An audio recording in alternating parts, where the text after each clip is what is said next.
Hello les addicts, merci de me rejoindre pour mon 29e décryptage. Et oui, déjà, ça semble complètement dingue. On est plus de 950 sur la chaîne.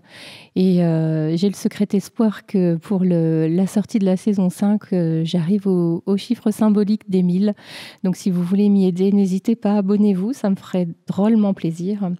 Et petite info, si vous ne l'avez pas vu, ça m'étonnerait, mais néanmoins, sur cet épisode 13, en fait, il y a 5 scènes coupées que j'ai réussi à récupérer sur le net et que j'ai sous-titrées en français, donc vous les trouverez sur la chaîne si vous voulez aller les revoir. Eh bien, on va rentrer dans le vif du sujet, c'est parti.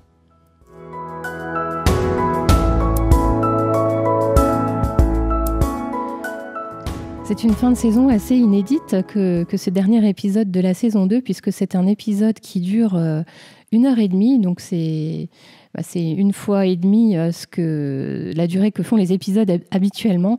Et j'ai envie de dire heureusement qu'il dure aussi longtemps parce qu'il y avait beaucoup de choses à traiter. Il est très très riche.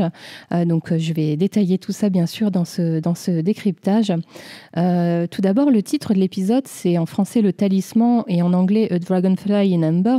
Donc ce sont les titres, c'est le titre du tome 2 de toute la série des romans de Diana Gabaldon en anglais et en français. Et donc ça représente, le talisman dont on parle, c'est ce morceau d'ambre que Hugh Monroe avait offert à Claire pour son mariage avec Jamie et que Claire a offert à Jamie avant de retraverser les pierres.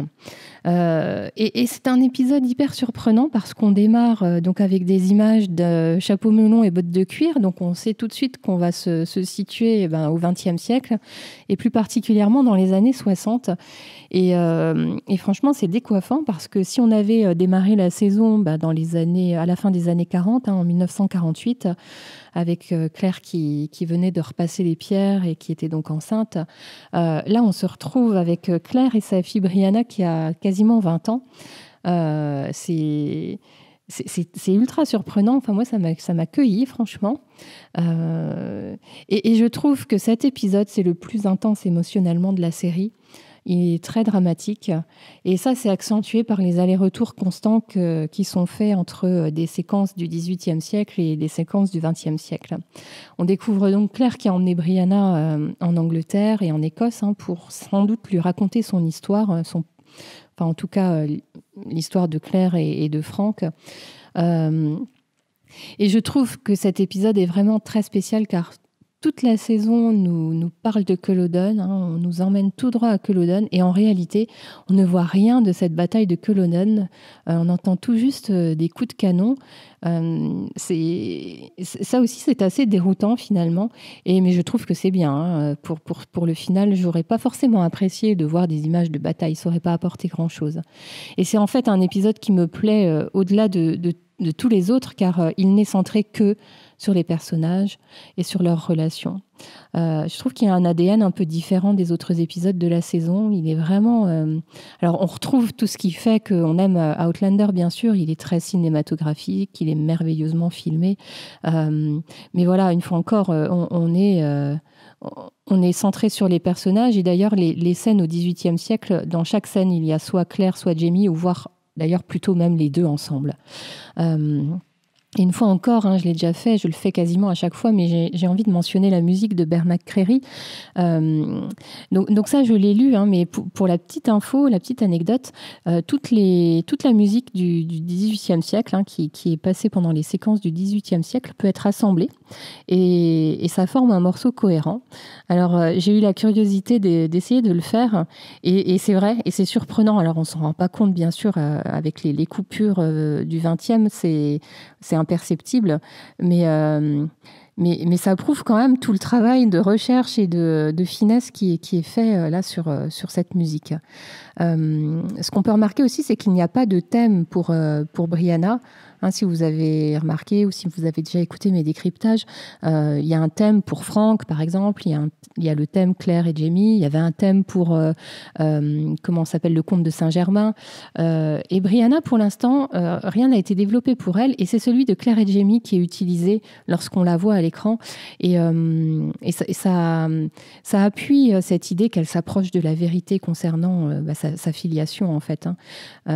J'aime aussi beaucoup le fait qu'on réentende la musique de la danse des druidesses lorsque Claire est dans le bureau du révérend Wakefield.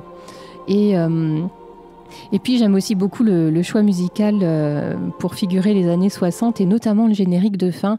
Alors c'est vrai que d'habitude on a tendance à couper les génériques, et puis en plus si comme moi vous regardez sur Netflix, ça passe d'un épisode à un autre sans laisser le temps au générique de défiler.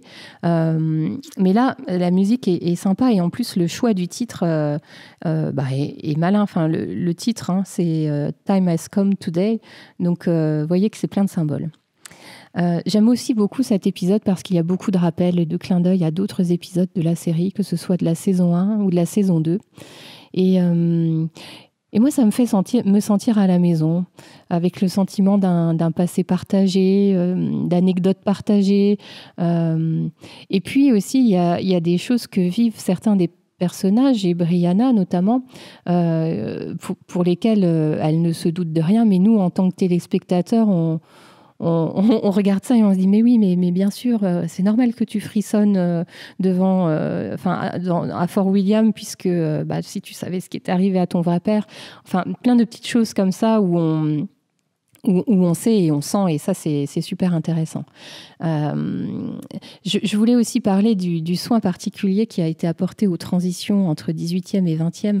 Si ça fonctionne aussi bien, ces passages d'un temps à un autre, alors ça rythme énormément l'épisode bien sûr, mais je trouve que ça fonctionne bien aussi parce que les transitions sont très soignées, et j'en détaillerai certaines après. On se retrouve pour mon top et mon flop.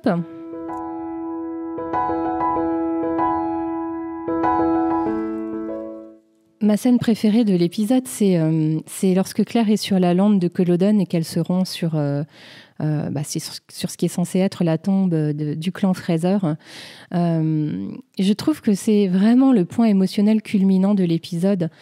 Bien sûr, la fin, les adieux entre Claire et Jamie est très belle également, mais vraiment cette scène-là, pour moi, elle est particulière. Elle résume en réalité tout l'épisode. Claire ne voulait pas remettre les pieds à Culloden. Hein. C'est un endroit pour elle qui représente la mort et la destruction, et aussi la raison pour laquelle elle a dû quitter Jamie. Et puis, évidemment, c'est l'endroit où est censé être enterré l'homme qu'elle aime. Et elle... Au final, je pense, quand elle y réfléchit, elle se dit qu'elle devrait être enterrée là, à ses côtés, avec lui. Mais en réalité, elle ne l'est pas. Et elle est revenue là pour lui dire au revoir, chose qu'elle n'avait pas réussi à faire lorsqu'ils se sont quittés à l'aube de la bataille de Culloden. On découvre une Claire qui avait fermé son cœur pendant 20 ans et qui, là, peut enfin l'ouvrir. Et je trouve que dès lors qu'elle commence à parler à Jamie, ou de Jamie d'ailleurs dans l'épisode, elle s'illumine. On voit son visage qui retrouve un peu d'apaisement et voilà de paix intérieure en fait. Et puis je trouve que c'est beau la façon dont elle raconte la vie qu'elle a eue pendant ces 20 années, et l'éducation, enfin le fait que Brianna ait grandi dans une famille qui l'aimait beaucoup. Et ouais, vraiment une très très belle scène. J'adore la fin quand elle lui dit au revoir, qu'elle l'appelle mon amour, et puis aussi cette petite phrase. Alors en anglais c'est rest easy soldier, en français je crois qu'elle dit repose en paix soldat. Et là, c'est une petite, un petit retour à toutes ces phrases qu'elle lui a déjà dites avec ce mot soldat ou soldier. Je les avais déjà mentionnées, mais dans le tout premier épisode, elle lui dit debout soldat, ou on y va soldat, je ne sais plus. Je vous retrouve les extraits, je vous les mets juste après. l'épisode où Jamie essaye de la ramener à Creek-Nadoon dans la saison 1 et où au final elle revient alors qu'il dort et puis elle lui dit On your feet, soldier, debout soldat. Dans la saison 2, lors de la bataille de Prestopans, lorsqu'ils se disent au revoir et que Jamie va à la bataille, elle lui dit aussi. Allez, je vous fais une petite compile de tout ça tout de suite après. All right, well, on your horse, soldier.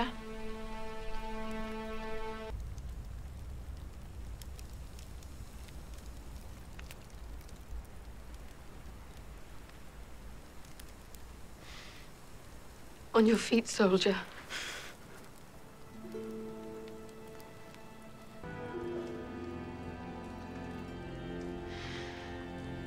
On your way, soldier.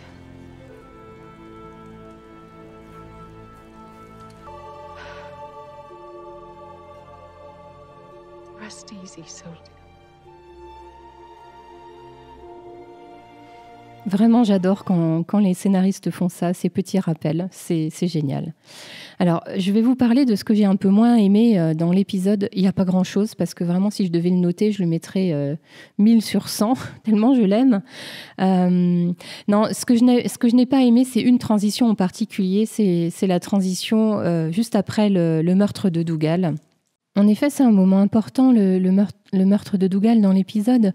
Et je trouve que les quelques instants d'après auraient mérité que ça respire un peu plus.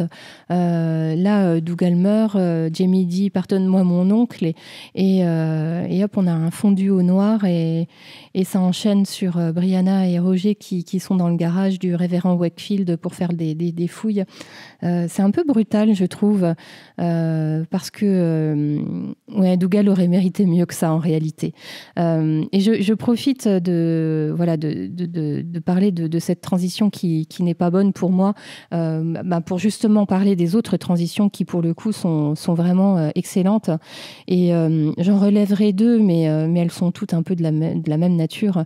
Par exemple, lorsque Claire observe Brianna en train de dormir, on la voit légèrement de dos, on voit ses cheveux, sa nuque, et hop, on passe au XVIIIe siècle avec le dos, la nuque de Jamie. Donc le passage de la fille à son père, c'est joli. Et également à la fin de la scène où Claire est sur la lande de Culloden, sur la tombe du clan Fraser, on a l'image de la pierre avec le nom Fraser, et c'est un fondu enchaîné. Là, c'est-à-dire qu'une image se substitue à l'autre avec le visage de Brianna. Donc c'est hyper symbolique en fait. C'est finalement Jamie continue de vivre à travers sa fille. Voilà, les deux petites transitions que je préfère, mais les autres sont sympas également.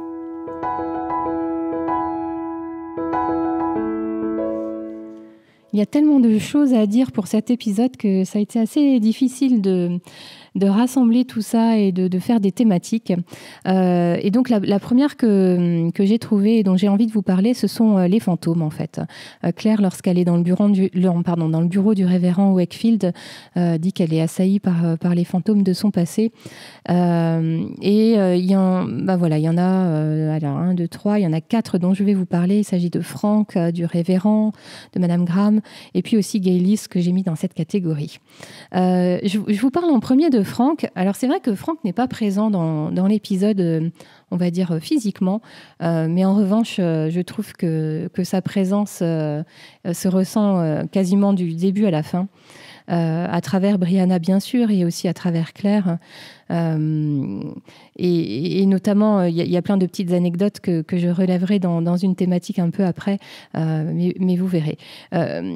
Roger, au tout début de l'épisode, il finit par remettre Claire, mais grâce au nom de Frank Randall, car Roger se souvient un peu de Frank, et ce qu'on comprend, c'est que Frank est mort 1 an ou 2 auparavant.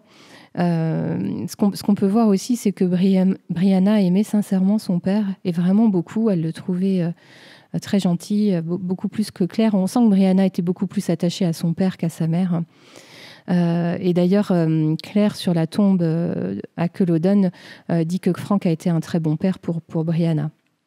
Ce qu'on apprend aussi, c'est que Frank a continué à chercher des informations sur Jamie, avec la complicité du révérend Wakefield d'ailleurs. Et moi, je me dis que c'est sans doute parce qu'il a un peu cru, malgré tout, à l'histoire de Claire, et qu'il voulait tirer tout ça au clair, justement. Claire et Frank ont visiblement eu une vie où leur amour ne crevait pas les yeux. En tout cas, ça ne crevait pas les yeux de Brianna parce qu'elle a des doutes. Et voilà, c'est vrai qu'on aimerait en savoir un peu plus sur les 20 années qui se sont passées. Du coup, on retrouve une Claire très mélancolique et qui a l'air assez triste. Jamie pense tout le temps à renvoyer Claire vers Frank, même s'il le déteste pour ça, c'est ce qu'il dit. Mais depuis qu'il a fait promettre à Claire de retraverser les pierres si les choses devaient tourner mal, il avait évidemment en tête de la faire revenir vers Frank. Et Frank est présent aussi dans l'épisode en voix off. On entend la voix off, on entend Frank raconter un peu l'histoire jacobite et Culloden, notamment lorsque Claire se retrouve sur la lande. Le révérend Wakefield est également un des fantômes du passé de Claire. Évidemment, Claire et Brianna se retrouvent dans la maison du révérend Wakefield. Roger les accueille. C'est à l'occasion de ces obsèques que Claire et Brianna se retrouvent là. Si on se souvient bien, le révérend Wakefield était un passionné de l'histoire jacobite. Il possède une énorme collection de documents et d'archives. Et là, on découvre qu'il tenait également des sortes de journaux intimes, où il écrivait un petit peu les choses qui lui arrivaient et où il mettait ses interrogations et son quotidien. Et c'est en partie grâce à toutes ces archives et ces journaux que Roger, Brianna, Claire s'approchent de la vérité et que Roger découvre que Jamie a survécu. On découvre que le révérend avait une correspondance avec Frank au sujet du passé.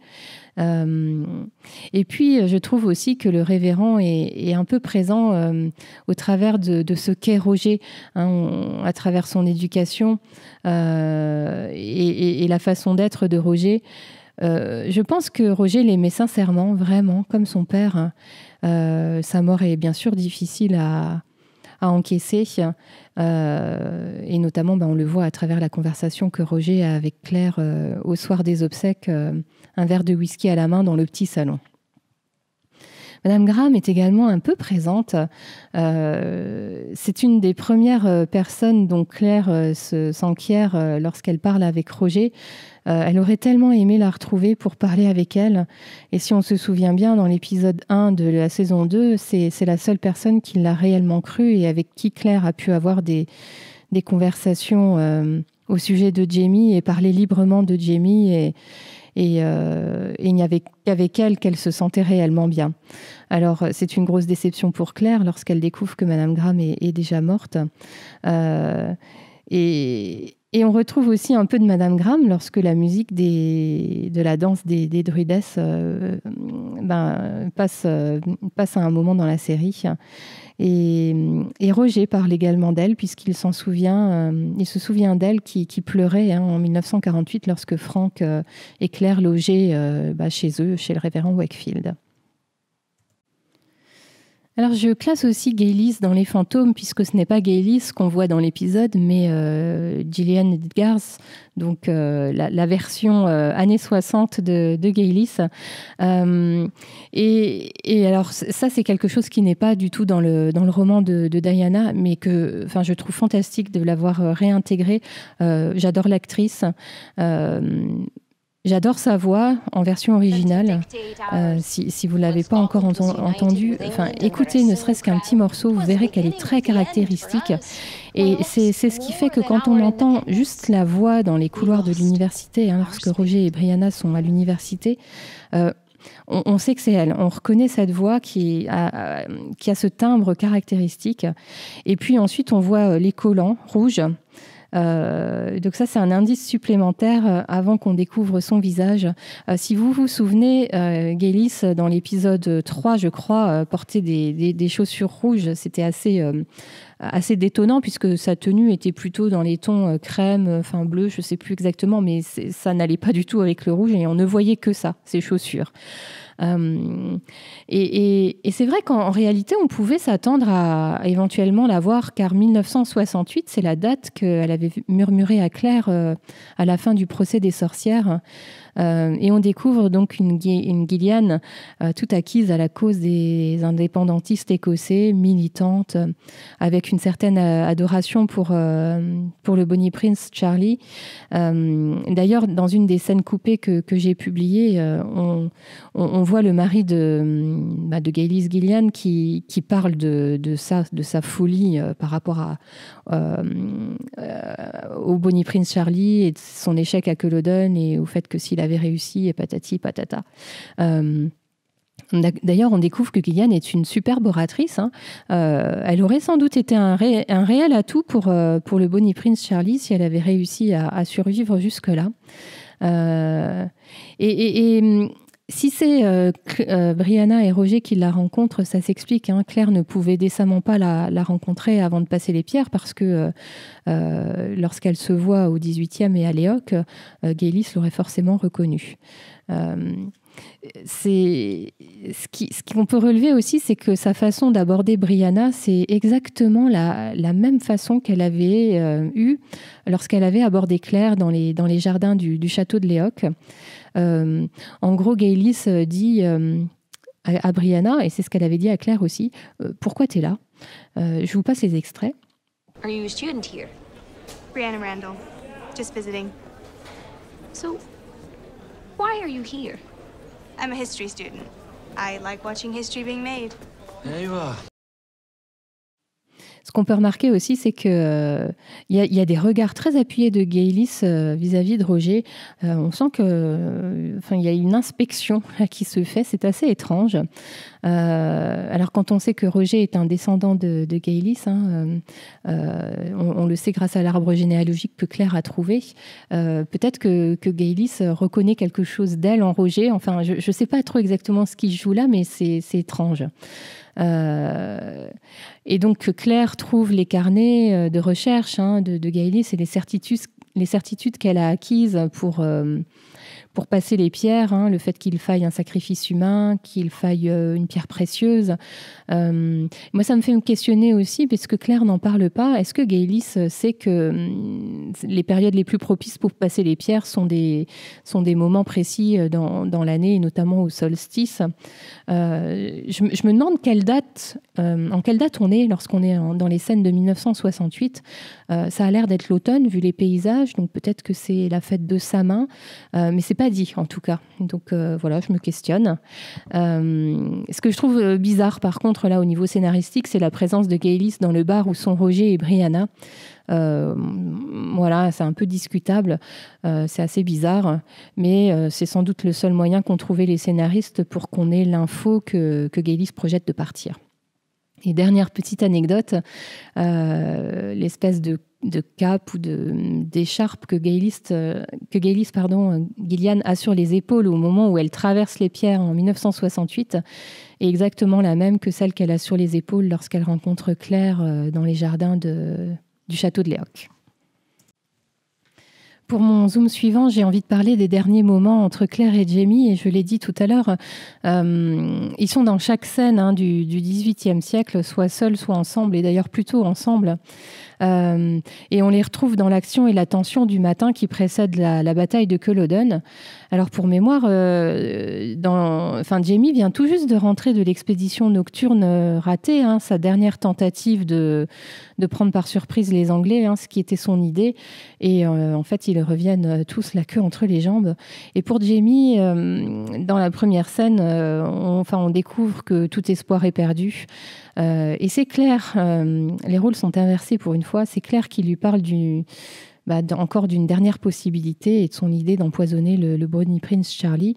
Jamie ne peut d'abord pas s'y résoudre du tout. On retrouve bien là Jamie, homme de tradition, Il n'y a qu'à voir sa réaction lorsqu'il découvre que Colum s'est suicidé. Il dit que c'est un péché. C'est aussi un homme d'honneur. Tuer quelqu'un de sang-froid, c'est quand même quelque chose qu'il n'envisage pas facilement. Mais malgré tout, on retrouve Claire et Jamie formant une équipe, et donc ils organisent ensemble l'empoisonnement du prince jusqu'à ce que Dougal intervienne, puisqu'il les a entendus, il écoutait aux portes. Et là encore, c'est ensemble, comme une équipe que Claire et Jamie s'allient pour tuer Dougal. La réaction de Dougal, je vais en parler ici parce que on le voit tellement peu dans l'épisode que je ne vais pas faire une thématique particulière, mais la réaction de Dougal ne me surprend pas. Lorsqu'il fait sa grande tirade, on le sent vraiment sincère, on sent de la rage, on sent vraiment la déception qu'il ressent à ce moment-là. Alors il vient de perdre son frère Colum, il vient d'apprendre qu'il ne serait pas chef du clan, puisque Colum a désigné son fils Amish et puis des tuteurs. Il vient de voir que Jamie le trahit. Donc Jamie envisage de tuer l'homme que Dougal idolâtre, au-delà de tout. Comme Jamie et les autres soldats écossais, Dougal n'a pas dormi. Il a très peu mangé, ça on l'a vu dans l'épisode précédent. Donc là vraiment, la réaction de Dougal est tout à fait compréhensible. Et en même temps, bon, Claire et Jamie n'avaient pas le choix, et ça ne me surprend pas non plus que Claire aide Jamie à tuer Dougal après tout ce que Dougal lui a fait depuis qu'elle est arrivée à Leoch. Jamie, après ce meurtre, bien sûr, veut mettre en œuvre son plan, et il ne se laisse pas entraver par Rupert, qui lui a été témoin du meurtre. Et on retrouve un Jamie hyper lucide, maître de lui. Il a tout organisé jusqu'à la transmission de la Librock à son neveu. Il dit au revoir à Fergus d'une très très jolie manière. Je trouve que c'est malin le fait qu'il envoie Fergus apporter ce document officiel, parce qu'en faisant ça, il le met à l'abri du champ de bataille, et puis il lui confie aussi une mission qui prouve qu'il lui fait une totale confiance. Et lorsqu'il l'appelle mon fils et que c'est repris par Claire qui dit notre fils, wow, ça brise le cœur. C'est vraiment très très beau. Moi, je regrette qu'il n'y ait pas un moment entre Murtagh et Claire. Mais alors, pour contrebalancer ça, le moment entre Murtagh et Jamie est magnifique. On sent là encore leur lien indéfectible. On ressent aussi cette promesse que Murtagh a fait à Hélène de toujours protéger son fils, qu'il serait toujours à ses côtés. C'est pour des moments comme ça qu'on aime cette série, vraiment. Et donc je disais, Jamie, là, il s'est résigné, et la seule et la dernière chose à faire, c'est sauver les hommes de la Librock et surtout sauver Claire. Et donc on en arrive au moment où ils sont juste eux deux. C'est assez fantastique quand même de découvrir que Jamie a suivi les cycles menstruels de sa femme et qu'il a deviné qu'elle était enceinte. C'est quand même un truc de fou. Je ne suis pas sûre que beaucoup d'hommes du XXe siècle soient même capables de ça. Bref, ça c'était le petit tacle, à nos chers hommes. Voilà, ils s'échangent de belles paroles. Alors, je l'ai en anglais parce que je regarde la série en VO, mais quand Claire dit « You are my home », ça veut dire « c'est toi ma maison, c'est toi mon foyer ». Et on retrouve là cette notion de home, maison, foyer. Je ne sais pas bien comment le traduire en français, c'est pas facile, mais... c'est déjà une notion qui avait été présente dans un des épisodes de la saison 1. Enfin, j'en avais déjà parlé. Vous savez, le fait que Claire n'avait jamais eu vraiment de foyer, de maison. Ce vase du premier épisode qu'on retrouve quand elle est à la Librock. Enfin, plein de petites choses comme ça. C'est vraiment important. Et donc, forcément, Claire résiste, évidemment. Lorsque Jamie veut la renvoyer aux pierres, elle n'est pas d'accord. Et Jamie lui rappelle sa promesse. Lui, c'est un homme de parole et il attend que que ça en soit de même pour Claire. Et on sent vraiment que sans cette grossesse, Claire serait restée à Culloden avec Jamie. Lorsqu'ils sont en bas de la colline de Craignadoon, c'est dans une espèce de danse. C'est beau aussi ça. C'est dans une espèce de danse que Jamie emmène Claire au sommet de la colline. Et on voit, ils ne peuvent pas s'empêcher de se toucher, ils se dévorent des yeux. Et la belle déclaration que Jamie lui fait avec le purgatoire, le fait qu'il l'attendra 200 ans, etc., c'est magnifique, c'est romantique. C'est absolument mot pour mot tiré du roman.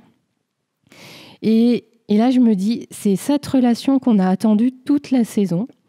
Cet amour qui transcende l'espace et le temps. Et on l'a là, au dernier épisode, à quelques minutes de la fin, alors qu'ils doivent se séparer. C'est d'un dramatique...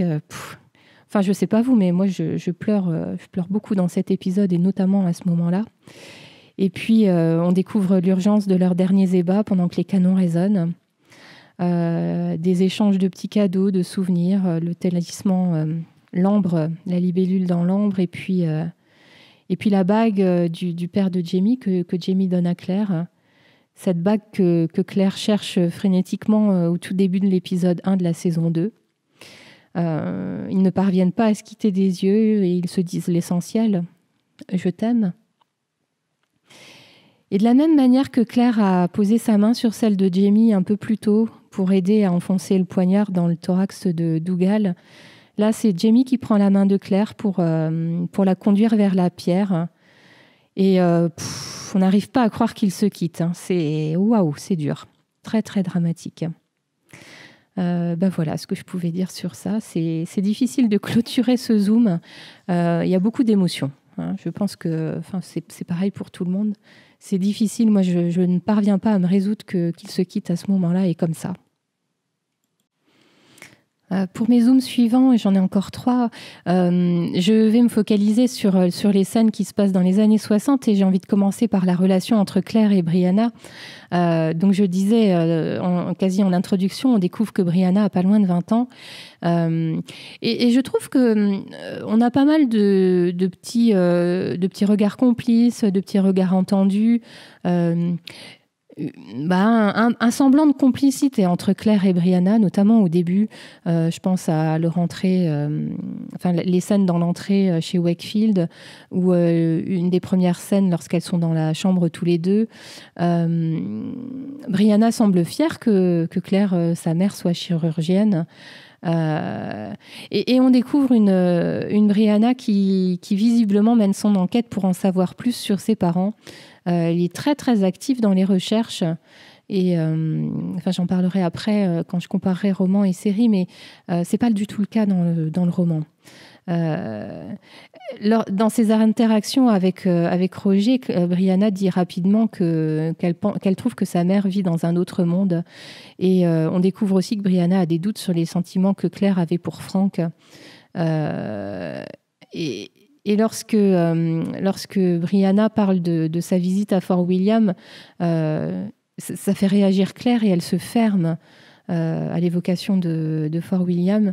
Et Brianna le sent. D'ailleurs, c'est étonnant, cette petite interaction, et c'est remarquablement joué par les actrices et par Sophie Scalton notamment.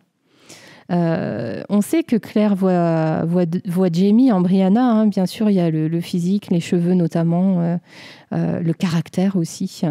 Et quand Brianna comprend ce qui s'est passé et puis qu'on lui a menti pendant toute son enfance, c'est son caractère tempétueux et explosif qui ressort. Et d'ailleurs, pour la petite anecdote, je ne sais pas si vous le savez, mais c'est cette scène-là, lorsque Brianna explose face à Claire, qui a été choisie pour faire le casting de l'actrice qui devait jouer Brianna. Donc c'est une scène qui a été écrite très très très très très longtemps avant qu'elle ait été tournée. Brianna balance des choses très méchantes à Claire, sous le coup de la colère. Et en tant que téléspectateur, moi je trouve qu'on le ressent encore plus violemment, car on sait que Claire avait vraiment besoin de parler de Jamie, et on retrouve une Brianna pas du tout compréhensible, pas du tout à l'écoute. Et Et c'est dans cette scène, et notamment dans une réplique où Claire crie que c'était l'amour de sa vie, c'est dans cette scène qu'on sent toute la détresse de Claire d'avoir vécu sans Jamie ces 20 dernières années. Quelques temps après, on redécouvre quand même Brianna qui a su faire baisser la pression, qui accepte de parler à Claire et qui fait un pas vers elle. Et lorsque Roger, Brianna, Claire se rendent à Cren Nadoun et que Brianna comprend que l'histoire que Claire lui a racontée est vraie, elle reconnaît ses erreurs. Je trouve qu'elle tourne vite la page et c'est bien. Et elle demande à Claire de ne plus lui mentir. Et ça fait un parallèle génial encore avec le serment d'honnêteté que Jamie avait demandé à Claire dans un des épisodes de la deuxième moitié de la saison 1, je ne sais plus lequel, peut-être le 10, je ne sais plus, vous me direz si vous retrouvez ça. Et d'ailleurs, c'est Brianna qui demande à Roger de dire à Claire ce qu'il a trouvé à propos de Jamie. Donc c'est sûr qu'on comprend que cette relation mère-fille a été compliquée par le mensonge de Claire, en fait, par le fait que Brianna vivait dans le mensonge de sa filiation. Donc ça manquait sans doute de quelque chose et elle l'a ressenti. Enfin, cet enfant l'a forcément ressenti. Donc on espère que une fois maintenant que la vérité s'est faite jour, que la relation va pouvoir évoluer plus sereinement. Alors après avoir parlé de la relation de Claire et Brianna, je trouve qu'il est intéressant de se pencher sur Roger. C'est aussi un nouveau personnage qui arrive dans la série. Alors c'est sûr, on avait découvert le petit Roger à la fin des années 40, mais là c'est tout de même pas pareil. Et on retrouve un jeune homme bien coiffé, poli, bien élevé.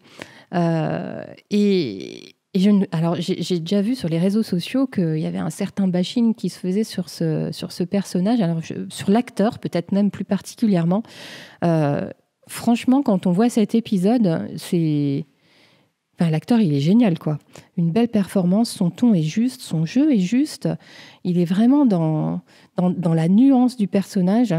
Donc ça c'est une petite parenthèse que je voulais faire parce que pour moi Richard Rankin est vraiment parfait dans le rôle, même si évidemment ça diffère un petit peu du Roger du roman, mais on n'en est plus à ça. Et donc moi je l'aime bien. Et on voit que Brianna a directement tapé dans l'œil de Roger, il ne la lâche plus des yeux dès lors qu'il l'a aperçue et il cherche à s'approcher d'elle. Roger a cette scène très intime, ou très intimiste en tout cas, avec Claire dans le bureau près du feu, siroter un whisky. Ils font connaissance, ils parlent du révérend Wakefield. Et je trouve cette question qu'il lui pose comme ça un peu à brûle-pourpoint, comment avez-vous fait ? Et il y a un petit silence qui suit cette question, qui est génial parce que moi je me dis tiens, mais qu'est-ce qu'il veut savoir ? Est-ce qu'il sait que Claire a traversé les pierres et en fait non, il veut juste savoir comment elle a fait pour surmonter son deuil. Et d'ailleurs Roger lui parle de Frank alors que Claire bien sûr pense plutôt à Jamie. C'est une drôle de scène pour nous spectateurs parce qu'on se doute ce qu'il y a dans la tête de Claire. D'ailleurs il y a une petite mimique qui nous dit qu'on a raison de penser ce qu'on pense, en fait. Et donc, c'est Roger qui fait le guide touristique pour Brianna. D'ailleurs, il y a une scène coupée là qui n'apportait pas grand-chose, mais où on le voit se proposer faire le guide et emmener Brianna au Loch Ness. Allez la voir, c'est rigolo. On sent déjà qu'il y a une certaine complicité. Enfin, ils se cherchent un peu tous les deux. Ça se sent dans la scène coupée. Lorsqu'ils visitent les sites historiques, et Brianna et Roger font connaissance, et Brianna en profite pour le questionner sur le passé. Et on sent bien la maturité et la tempérance de Roger. C'est lui qui ramène toujours Brianna vers un peu plus d'ouverture d'esprit, un peu plus de calme, de la tempérance également. Et les recherches qu'ils font sur le passé, ça rapproche forcément ces deux personnages. Dans cet épisode, on découvre la voix de Roger, ses talents de chanteur, la voix originale de Richard Rankin, et Vous l'avez déjà entendu dans les interviews, enfin, il a vraiment un accent écossais hyper prononcé, c'est génial. Et puis alors Roger se retrouve impliqué malgré lui dans la relation entre Claire et Brianna. Il est spectateur de leur dispute et ça doit être assez bizarre pour lui puisqu'en fait il ne les connaît pas vraiment, ces femmes-là. Et moi je me demande s'il n'a pas envie de connaître au fond l'histoire de Claire. Vraiment une sorte de curiosité par rapport à tout ça. Est-ce qu'il n'aurait pas aussi un peu de Madame Graham en lui, hein? Je disais qu'on ressentait sa bonne éducation, sans doute grâce au révérend Wakefield. Mais Roger, oui, il a toujours vécu en Écosse, donc ce pays de tradition, de légende, etc. Et puis Madame Graham a contribué à l'élever. C'était la seule femme de la maison. Et son ouverture d'esprit vient sans doute d'elle, hein. Je trouve que l'humilité de ce personnage est très très bien jouée par l'acteur. Et on arrive au questionnement sur le voyage dans le temps. Hein, le fait que Roger est un Mackenzie, que sa filiation, en tout cas dans l'arbre généalogique, est un tout petit peu fausse, et Claire lui apporte cet élément-là. Et j'aime beaucoup le trait d'humour de Roger qui dit « mais je ne vais quand même pas m'évaporer ». Ouais, Roger, très très spécial. Il est très habile avec Brianna pour la convaincre d'écouter Claire. Et voilà, on sent que la différence d'âge, hein, il doit y avoir un peu moins d'une dizaine d'années d'écart entre Roger et Brianna. On trouve Roger évidemment plus mature contre le feu, hein, de la jeunesse de Brianna. Et en dernier, ce que je voulais mentionner, c'est que lorsqu'ils sont près des pierres, Roger, tout comme Brianna, entendent ce fameux bourdonnement. Alors que Jamie ne l'entend pas. Hein, il le dit également dans l'épisode. Et mon dernier zoom concerne la Claire des années 60. Je veux en parler parce que je trouve que Kate vraiment a bien su marquer cette différence entre ce qu'elle a toujours joué pour la Claire au 18e et cette Claire-là dans les années 60 où on sent vraiment de la mélancolie, de la gravité. Là, elle campe une femme mûre, vraiment très crédible. Cette femme aime toujours autant le whisky, hein, entre parenthèses. Il y a un beau travail qui a été fait aussi par l'équipe costume, coiffure, maquillage. C'est vraiment réussi. Je la trouve vraiment crédible, je la trouve très belle. Ce qui a été réutilisé aussi dans cet épisode, c'est la couleur de Claire, cette couleur bleue. Et deux choses très symboliques, son pyjama lorsqu'elle est avec Roger dans le petit salon, et puis la voiture qu'elle conduit, hein, pour faire ses recherches, etc. Elle mène son parcours du souvenir et ses recherches toute seule, alors que Brianna se faisait aider par Roger. Et je trouve ça beau qu'elle retourne à Lallybroch. Il y a vraiment beaucoup d'émotions. C'est sa maison. C'est l'endroit où il y a des souvenirs heureux. Et c'est magnifique quand on entend les voix des personnages. On entend Jenny, on entend bien sûr Jamie, on entend aussi le petit Rabbi McNabb avec l'épisode des pommes de terre. Là, c'est ce dont je parlais en introduction quand je disais qu'il y a ces souvenirs partagés, ces petites choses des épisodes passés qui font qu'on se sent bien. Et alors, sur ces escaliers de Lallybroch, ce qui est vraiment magnifique, c'est ces vers du poème de Catulle qui sont présents dans le roman. Et d'ailleurs, l'inscription à l'intérieur de la bague, mais ça, on le découvrira plus tard dans la saison 4, je crois. C'est issu de ce poème de Catulle. Et alors justement, vous allez peut-être pouvoir m'aider sur ce point-là, parce que moi maintenant je mélange complètement roman et série. Est-ce que lorsque Hugh Munro offre l'ambre à Claire, c'est dans un paquet où il y a ce poème de Catulle? Je suis sûre que c'est dans le roman, je suis plus très sûre que ce soit dans la série. Bref, en tout cas c'est vraiment magnifique. J'aime beaucoup sa réaction face à la statue du Bonnie Prince Charlie dans le musée de Culloden. On sent vraiment toute son aversion pour cet homme et une aversion qui est encore hyper palpable. Hein. C'est-à-dire que ça fait 20 ans qu'elle a vécu ces aventures-là, mais pour elle, c'est quasi comme si c'était hier. Elle déteste le Bonnie Prince Charlie et ça se ressent bien. Et la présence justement de l'ambre dans la vitrine, ça aurait tendance à accréditer la thèse que Jamie serait tombé à Culloden, au final, puisque ça a été trouvé sur la lande à l'issue de la bataille. Du coup, oui, on se demande, tiens, pourquoi elle est là, cette pierre d'ambre. Quand Claire peut enfin dire et crier sa vérité, j'en ai déjà parlé dans sa relation avec Brianna, elle accuse vraiment le coup car Brianna ne veut rien entendre et c'est violent. Claire, on la sent vulnérable dans tout l'épisode et les seuls moments où elle s'illumine, c'est quand elle parle de Jamie, j'en ai déjà parlé aussi. Et justement, le final pour ça est magnifique. C'est un final plein d'espoir.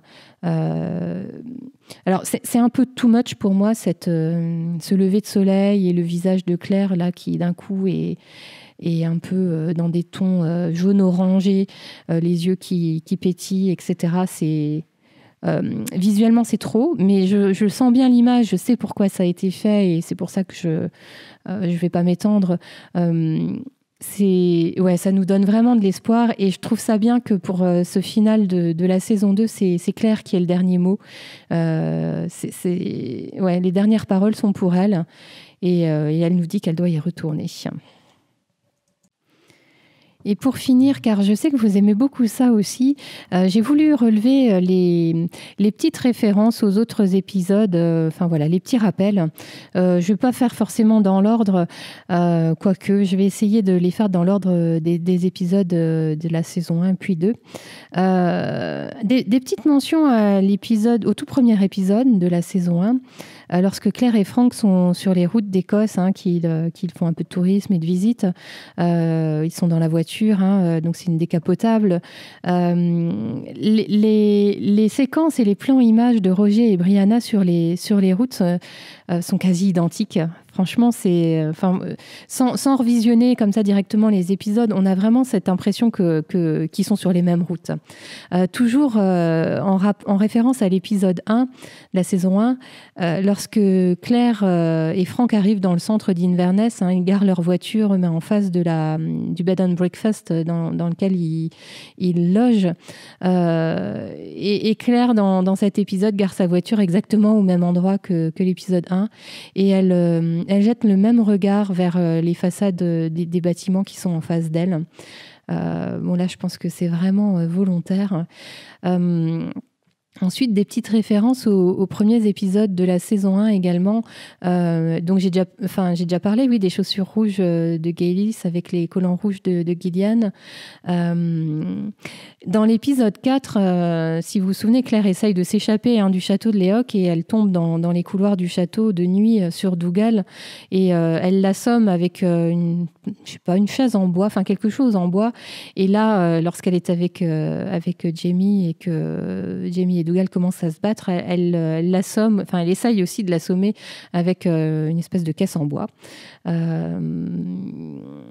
Donc on a une référence aussi à l'épisode du mariage, le sang de mon sang, la chair de ma chair, là les dernières paroles que Claire et Jamie s'échangent au sommet de la colline de Craignadoon.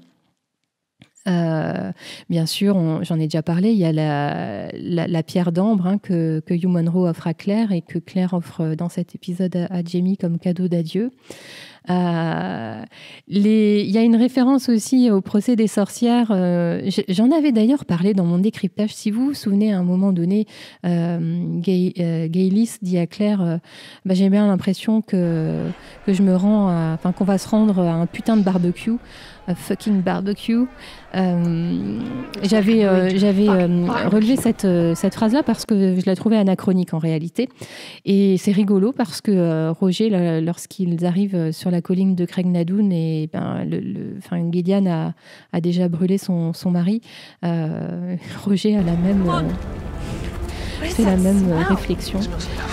Je souris parce que je trouve ça drôle. Une petite mention aussi à l'épisode 13, c'est l'épisode de la garde, lorsque Claire et Jamie sont à la Librock. Jamie est déjà parti et Claire est assise sur les escaliers devant la maison avec Jenny. Et puis Jenny dit à Claire, il revient toujours. Et oui, là, elle se met assise sur ses pierres et elle voit l'image de Jamie sous le porche de la Librock. Il revient toujours, ouais. Va savoir. Et puis aussi, les voix que Claire entend font également référence à ces épisodes à la Librock en saison 1 et saison 2. Et ensuite, on a énormément de références au tout premier épisode de la saison 2. Déjà, ce petit Roger, enfant, qui a 7-8 ans, dans le roman. Et lorsque Roger dit à Claire, là, dans cet épisode 13, qu'il devait avoir 7-8 ans la dernière fois où il l'a vu, ça paraît étrange parce qu'en réalité, le petit Roger qu'on voit dans l'épisode 1 de la saison 2 nous semble bien plus jeune que ça. Mais bref. Et donc, on voit cet enfant qui joue avec un avion un moment sur la banquette et le grand Roger, dans les années 60, retrouve cet avion dans le garage du révérend Wakefield. Et puis, les autres références, donc j'en ai déjà parlé, Claire et Roger dans le petit salon avec un verre de whisky, ça fait clairement penser à la scène où Claire et Frank s'expliquent à son retour en 1948. Autre référence, c'est Brianna lorsqu'elle insulte Claire et qui lui dit que elle a juste baisé avec quelqu'un d'autre. Frank avait dit exactement la même chose. Et puis, dernière référence, j'en ai déjà parlé à l'épisode 1 de la saison 2, c'est au tout début de l'épisode 1, Claire fouille dans l'herbe autour des pierres et cherche quelque chose, et elle finit par retrouver un anneau avec visiblement une pierre qui manque, et donc là on sait que c'est la bague que Jamie a offert à Claire juste avant qu'elle ne retraverse les pierres. Vous voyez, ça fait pas mal de choses. J'en ai peut-être d'ailleurs même raté. Si vous en trouvez d'autres, mettez-les en commentaire. Ça enrichira d'autant plus ce décryptage et cette analyse. Mais voilà, je voulais absolument faire cette partie-là parce que ça prouve toute la richesse et toute la réflexion et le fait qu'on aime cette série, quoi. Alors, en réalité, le tome 2 de la série des romans commence par 5 chapitres qui se situent en 1968 et finissent également par, je crois, 2 ou 3 chapitres en 1968. Et puis, tout ce qui est entre deux, tous les chapitres dans l'intervalle, concernent le XVIIIe siècle.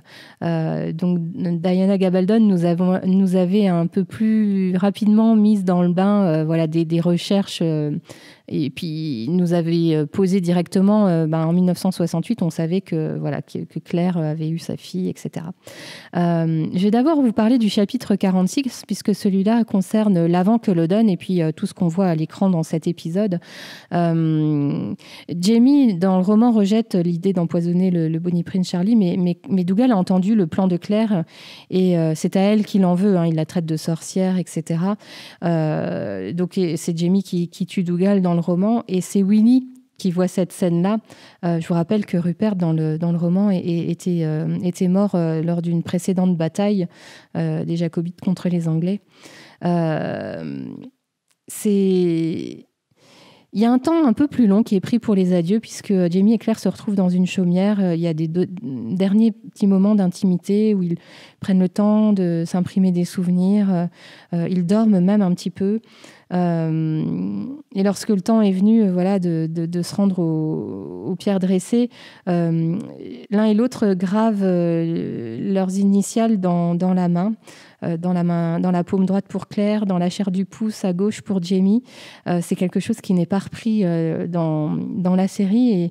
Et j'ai entendu une interview récemment, je ne sais pas si elle date un peu, mais ça fait partie des petits regrets qu'ils peuvent avoir parce qu'ils n'ont jamais réussi à vraiment faire ça, alors que c'est beau, évidemment, dans le symbole. Et c'est Jamie, dans le roman, qui demande à Claire d'appeler l'enfant Brian, comme son père. Et Claire doit aller aux pierres toute seule, en fait, puisque Jamie repart vers le champ de bataille et Claire fait les derniers mètres vers la colline toute seule, en réalité. Et donc ensuite, on a tous ces chapitres sur les années 1968 et sur les recherches. Et dans le roman, donc les premiers chapitres, chapitres 1, 2, 3, 4 et 5, on découvre... Claire demande à Roger de faire des recherches, en fait. Elle lui donne une liste de noms des gens de la Librock et se garde bien d'ailleurs d'y indiquer Jamie Fraser. Et Roger fait plein de recherches. Il va à Édimbourg, il va à Inverness. Enfin, il fouille vraiment. Il fouille également les affaires du révérend. Mais Brianna est beaucoup plus distante et moins impliquée dans ces recherches-là. Et donc c'est Roger qui fait toutes les découvertes et qui commence à avoir des doutes sur la filiation de Brianna, mais il ne lui dit rien. Et donc Roger découvre que Black Jack Randall est enterré dans une église à Saint-Kilda. Voilà, une chapelle, Saint-Kilda. Et donc ils se rendent tous les trois sur cette tombe de l'ancêtre de Frank. Et pendant qu'ils sont dans ce cimetière, Claire découvre une tombe au nom de Jamie. Et c'est là où elle en vient à raconter en fait toute l'histoire à Roger et Brianna. Évidemment, même réaction de Brianna dans le roman. Et donc ça se coupe là. Et puis on revient un peu sur cette période 1968 dans les derniers chapitres du roman. Et dans le roman, pour accréditer un peu son histoire, Claire parle de certaines preuves pour convaincre Brianna. Il y a ces fameuses initiales dans les mains. Il y a le collier de perles qu'elle a conservé, les perles de Jamie, le portrait aussi de la maman de Jamie, Helen Mackenzie, qui est qui est quelque part dans un musée. Et comme il est dit que Brianna ressemble beaucoup à sa grand-mère, voilà. Roger a une idée aussi, c'est de voir s'il y a un poinçon dans la bague en argent de Claire, dans l'alliance de mariage. Et pour la première fois de sa vie, Claire la retire et découvre qu'il y a une inscription dans sa bague. Et donc cette fameuse inscription du poème de Catulle d'Amy Basia Millet. Et c'est c'est Claire qui parle de la généalogie de Roger et de Gaylis. Et finalement, c'est Roger et Brianna qui vont ensemble chez le mari de Gillian Edgars. Et Claire et Roger, pardon. Pas Brianna et Roger, c'est Claire.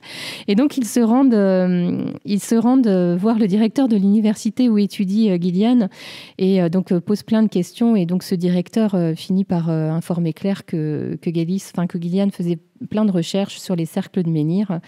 Donc, Claire réussit à voler les fameux carnets de Gaylis qui étaient à l'université. Et en fait, ça la renseigne dans les carnets. Elle découvre que Gaylis avait l'intention de passer les pierres. Et d'ailleurs, dans le roman, tout à l'heure, je me questionnais sur la période à laquelle on se situait dans la série. Mais dans le roman, on est au niveau de Beltane, donc c'est autour du printemps. Et donc, Claire comprend que Gaylis va passer les pierres. Et donc, ils se rendent sur la colline tous les trois, Brianna, Claire et Roger, en voiture, de nuit. Et ils observent Gaylis passer les pierres. D'ailleurs, Roger a 2 doigts de la suivre et Claire est retrouvée évanouie. Et voilà, le roman se termine aussi sur l'annonce par Roger de sa découverte et du fait que Jamie a survécu à Culloden.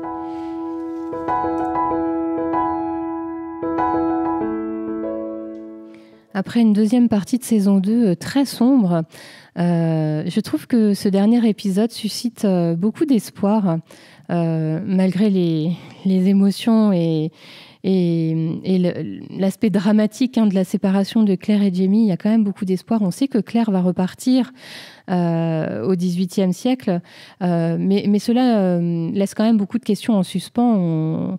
Moi, quand j'ai vu cet épisode final, je me suis dit, mais quand elle va repartir? Est-ce qu'elle va pouvoir atterrir à la bonne époque? Est-ce qu'elle va laisser sa fille au XXe siècle? On se demande aussi ce qui est arrivé à Jamie, à Culloden, puisque a priori il était censé retourner combattre, il ne serait donc pas mort. C'est Ouais, c'est plein de questions, mais plein d'espoir.